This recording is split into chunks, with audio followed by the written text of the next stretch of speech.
tell you a little story, may as well, might help you. Okay, it's a story of a couple named Suhayla and Farooq, and they were married romantically. They loved each other very much.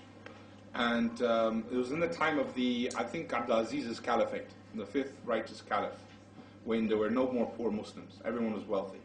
Not Muslim, sorry, nobody was poor.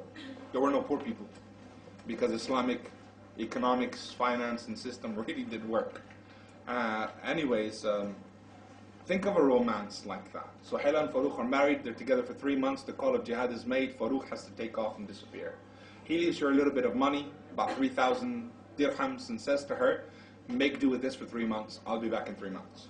There's a treasure chest of 30,000 dinars, which is equivalent to 2 million pounds in his house, and he says to her, don't touch that, it's amana. I'll be back in 3 months. Because that's what they did, the soldiers would go and come back. 3 months went on, 6 months went on, 9 months went on. In that time, she found bearing with a child. Year went on. She gave birth to a boy. No sign of Farooq.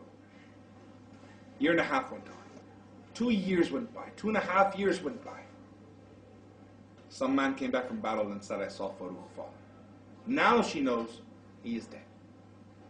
And so now she opens the treasure chest of 2 million pounds. Until then, she obeyed him, didn't touch it. 3,000 dirhams for that long, subhanAllah, she stretched it. 30 years go by. She's looking after this boy. She's had a son. She's looking after him. She's paying for his education. She's getting him, looked after, etc. 30 years go by. Now we're in Medina. This happened in Medina. 30 years she's thinking of Farooq. He was such a great man, my great hero. He fought jihad. He was killed. He was just this amazing man. She loved him. When he was going, he thought twice. He looked back. She pushed him out the door. Said, have you no fear of Allah? Seek the Jannah and I'll see you there, inshallah. She was a righteous woman. She pushed him out. Said, go. And he went. Anyways, 30 years go by. Here's Medina. Let's leave the country. Google Earth.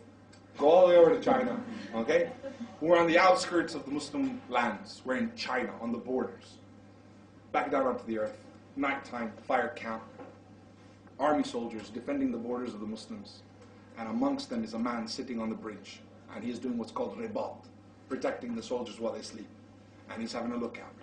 Looking up at the stars, the sky, he's feeling a bit romantic, and he's feeling a bit of love with Allah, and he's thinking, all of a sudden he remembers he has this wife he was married to. I wonder how she's doing. What happened? Did she marry on? Did she die? Did she move on? Is she there? Thought starts going mad. 30 years of this jihad for the sake of Allah. And he marched on, and he was never killed in battle. For anyone who thinks battle will take your life, 30 years this guy's still alive. It's Farooq, out on the outskirts of China. When he went, he couldn't stop. The sweetness of defending the ummah and working for Allah, he couldn't go back. He's on the outskirts of China, but now the thoughts. He's older, and he's wiser, and he's just not that young, passionate man anymore. He's thinking, my wife, my wife, my wife.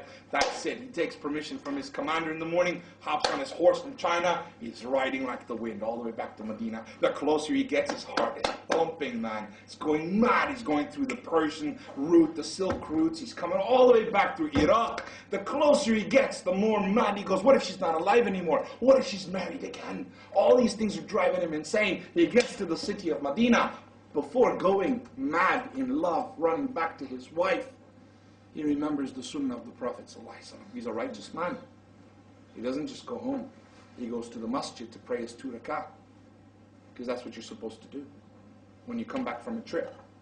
He went to the Masjid Nabi, prayed 2 rak'ah, saw it was time for Asr, thought, what's the point going home? I'll wait, pray Asr, then go home. While he's waiting, he notices the scholars of Medina.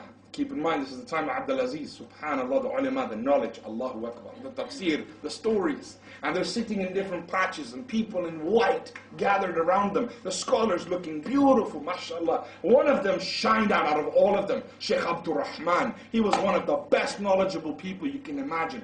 Sheikh AbdurRahman is the most eloquent of speakers. He's amazed by him. Adhan, Asr Salah is finished, now right, going home. He's rushing home. As soon as he gets to his house, when he gets to his house, he notices another man going in, and he's thinking, what's happened? And he flips out. He's an Arab. He's got ghira. He's got jealousy. He said, hey! He goes to the man, he grabs him. This is my house, that's my house. They get into a fight. The city comes in, people gather around, they're like, hey, leave him alone, it's his house. And he's like, I am Farooq, this is my house. Inside the house is an old woman. And she's sitting there, and she hears the sounds. Could it be? No. She covers up, she runs out, and she sees him. She shouts, this is my husband Farooq, leave him alone. He's been away in jihad for 30 years, only now has he returned. People began to weep. They realized what's happened. Farooq and Suhayla embrace in love. And they're together and they're telling stories. They run inside. Now they're laughing, they're joking, they're crying. Everything's coming out. Oh, Farooq, I'm so much older than when you left me. I was young and beautiful. I don't look like that anymore.